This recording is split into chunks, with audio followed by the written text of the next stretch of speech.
Alright, well I made a little bit more space on my camera card here so I can finish this video.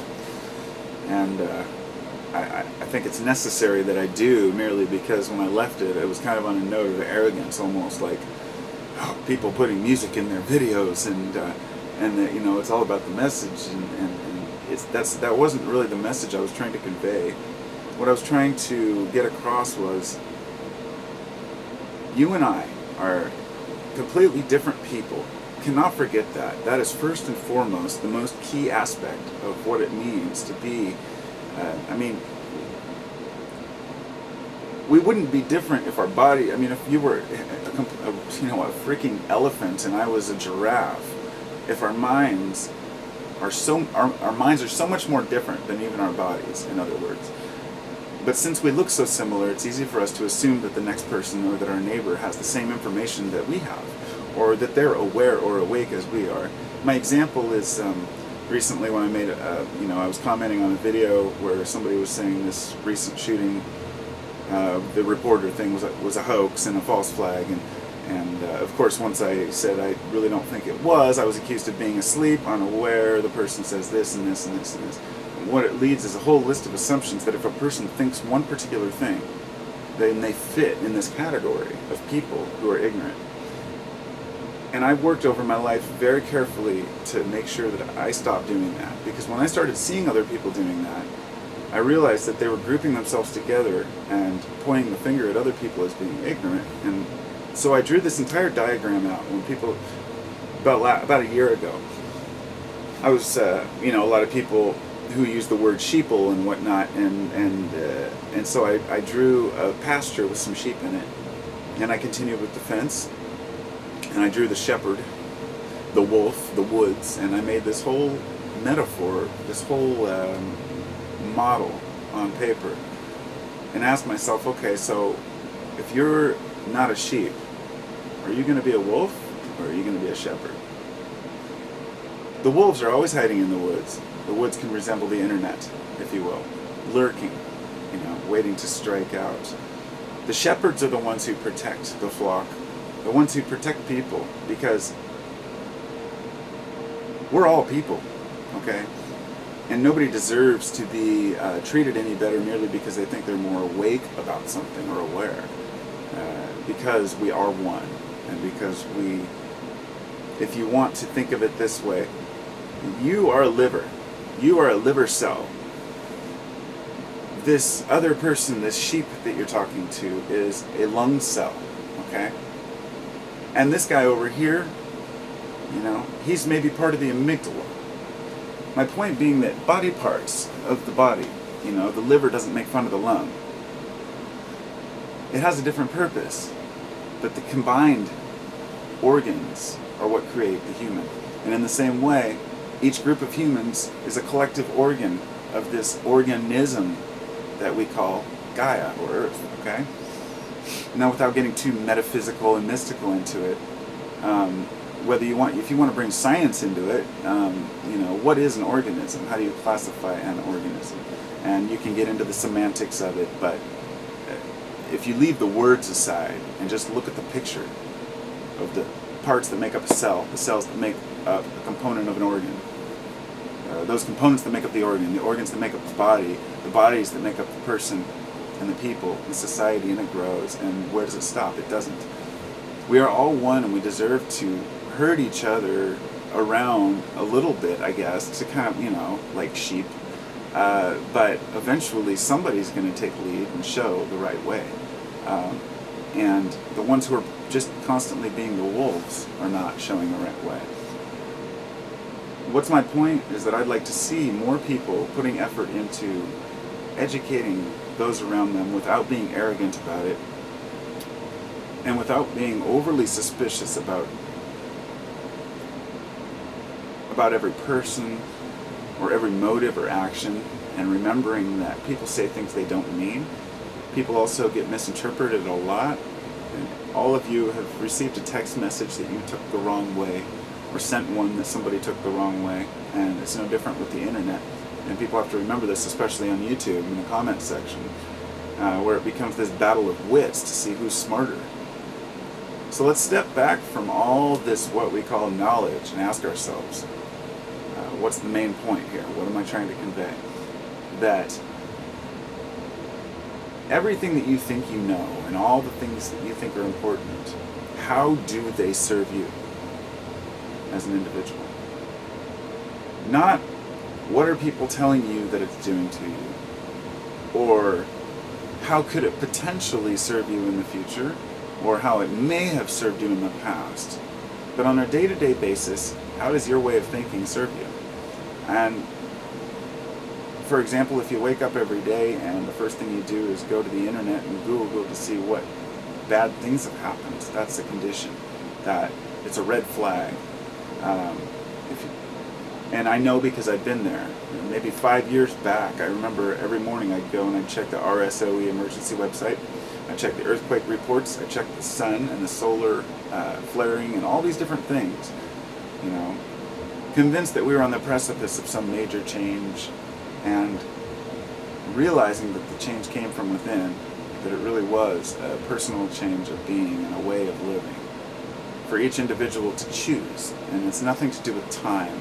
It has nothing to do with 2012 or a particular date of apocalypse. It has everything to do with the apocalypse of the mind. Apocalypse is the revealing. And when you begin to reveal these truths to yourself, it becomes more and more difficult to express them because you cease to want to argue. Okay? Here's a big point I'd like to make. The more confident you become in what you believe, or what you know to be true, and this is different than religion, where you're told something and people keep saying, this is true because I'm told it's true, this is true because it has to be true. I'm talking about the direct experiences that we have that we do over and over, such as being nice to someone and they're nice back, or giving to someone and receiving. If you never try these things, then you're never going to understand how they work. But the universe has a system of laws, and natural law is the law of the universe, regardless of what you want to call it or label it. Those who know this is true don't go trying to defend it or prove it, because those who don't want to believe it will never believe it. Materialists will continue to be materialists. And my point to that is that so many people step away from society once they reach a state of comfort in their minds and solace, and take the sort of monk approach, you know, such as society doesn't want to listen, so I'm going to go do my thing, and they can do their thing. And this is wrong in my eyes. This is separation from the self.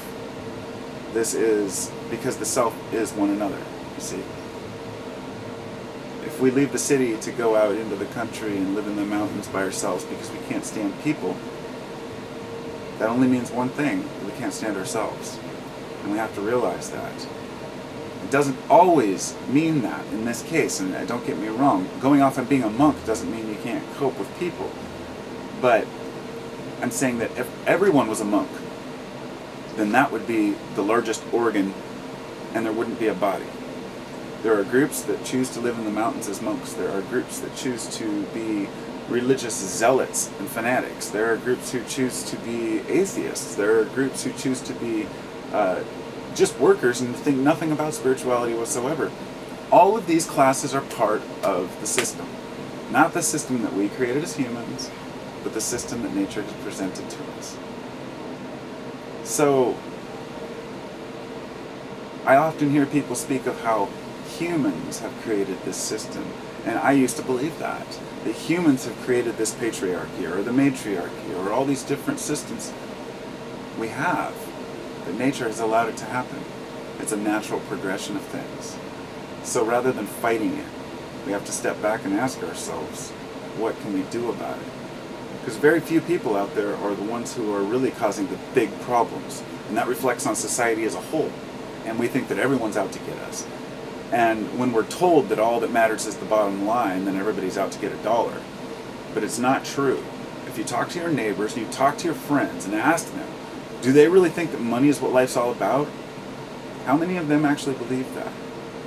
You know, if you go out and ask the average person on the street what really matters in life, do you think they're really going to say money? No, it just appears that way. And very few people really think money is the be-all, end-all of life. It's just that it appears that way because of this structure and this system that is in play, continuously going, and people have to jump on board or get left behind, and they don't know what to do. So everyone, you and I, 99% of us are just trying to live our lives. And sure, there are some sociopaths out there who cause a lot of problems for all of us. But just remember, you as an individual are responsible for everything that you do. I am responsible for everything I do.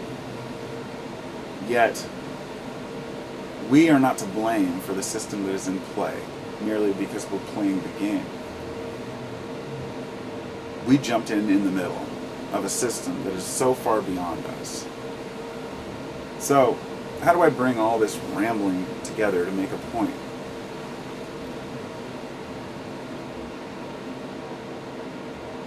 I would like to see people stop pointing the finger at one another and realize that in this digital age we have the opportunity to not come together, because that's one thing we can't do. We can't form groups to try to fight tyranny. Why?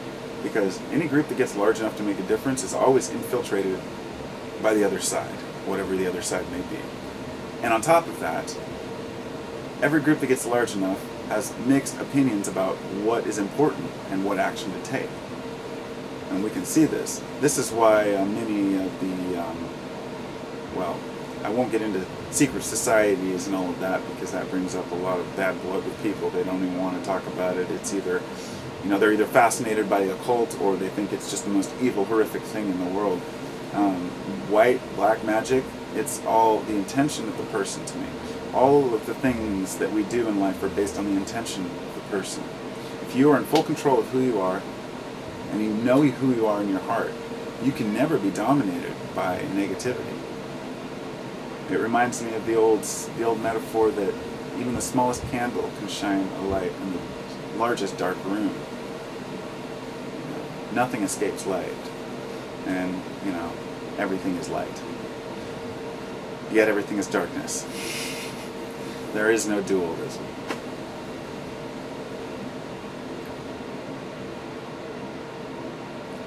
Try something. When you're walking down the street, rather than seeing yourself walking down the street, think of your body as no separation between your skin and the air, that you're flowing, almost as if you're swimming, but that you're part of the water. Think of yourself as an incorporated part of this world, rather than being a separation from this world. And when we start to see ourselves as part of our world, as natural, rather than thinking we have to escape this planet, or that we're not worthy, or look at what we've done to ourselves. It's not fair that we say, look at what we've done to ourselves. Because it's not we. It's the entirety of the system. By saying we, we're separating us from nature itself. It's a very complex situation. We don't blame the algae for killing off all the fish, but the algae is not conscious. Is it? Why do things happen the way they happen? There's no point in arguing about it. There's no point in fighting against it. The only thing that we can do is find like-minded individuals who are educated and who have come to the consensus that we feel in our hearts what's good and what's bad. We know what's right and wrong, but it's not always the same for every situation. And what's right for one situation is wrong for another. And this is why black and white thinking, cut and dry, this is evil, this is good, is what's the biggest problem right now, is trying to set absolutes. Remove the absolutes from your life. I guess the example I could leave you with is AA members. I've met people who drank alcohol for 1 year and spent 20 years in Alcoholics Anonymous. Was it because of the addiction? Or was it because they told themselves, I will never do this again? They had set an absolute in their mind. And because of that, they trapped themselves, imprisoned themselves. It's not just alcohol. They do this with everything. People who tell you, don't watch TV, it's bad for your mind. They're afraid to even watch a show to entertain themselves because they think that they might be an idiot. Hope you'll consider some of these things, and I'm about out of time, so